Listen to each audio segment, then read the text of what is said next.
Hi అండి, ఎలా ఉన్నారు అందరూ? వెల్కమ్ టు మై ఛానల్ దుబాయ్లో మా లైఫ్. కోనసీమ రుచుల్లో భాగంగా అయితే ఇవాళ అయితే మీకు పాలక్ పన్నీర్ కర్రీ ఎలా చేయాలో చూపిస్తాను, వచ్చేయండి.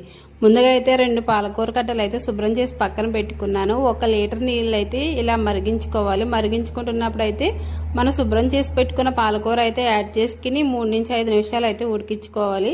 ఉడికిన తర్వాత అయితే ఇలాంటి చిల్లుల గిన్నెలోకి అయితే వాటర్ వెళ్ళిపోయేలాగా వేసుకోవాలి.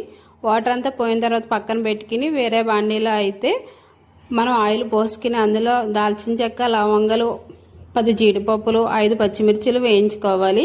ఇవి కొంచెం వేగిన తర్వాత 2 పెద్ద ఉల్లిపాయలు చిన్న ముక్కలుగా కట్ చేసుకుని వేయించుకోవాలి. ఇవి కూడా కొంచెం వేగిన తర్వాత అయితే 2 పెద్ద టమాటాలు కూడా చిన్న ముక్కలుగా కట్ చేసుకుని వేయించుకోవాలి. ఇవన్నీ కూడా మొత్తం మనకు కొంచెం వేగిన తర్వాత ఇలా వచ్చిన తర్వాత స్టవ్ ఆఫ్ చేసుకోవాలి.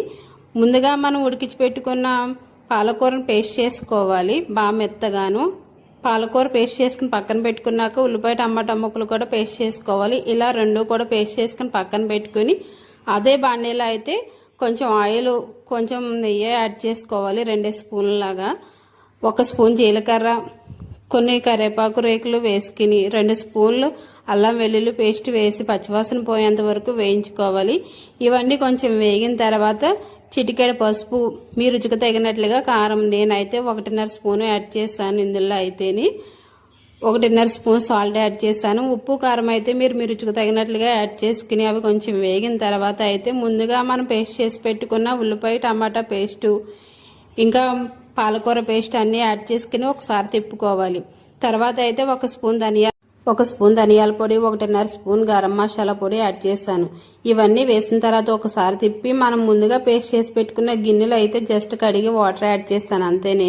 నేను వేసేదైతే ఫ్రోజన్ పన్నీరు, అందుకని ఎక్కువ వాటర్ అయితే యాడ్ చేయలేదు. మీరైతే గ్రేవీకి తగ్గట్టుగా వాటర్ యాడ్ చేయండి. అంటే 2 టీ గ్లాసుల వాటర్ యాడ్ చేసుకుని ఒక 5 నిమిషాలు ఉడికించిన తర్వాత పన్నీర్ ముక్కలు వేయండి. పన్నీర్ ముక్కలు కూడా వేసిన తర్వాత మళ్ళీ ఒక 5 నిమిషాలు ఉడికించిన తర్వాత అయితే మనకి పాలక్ పన్నీర్ కర్రీ అయితే రెడీ అయిపోతుంది.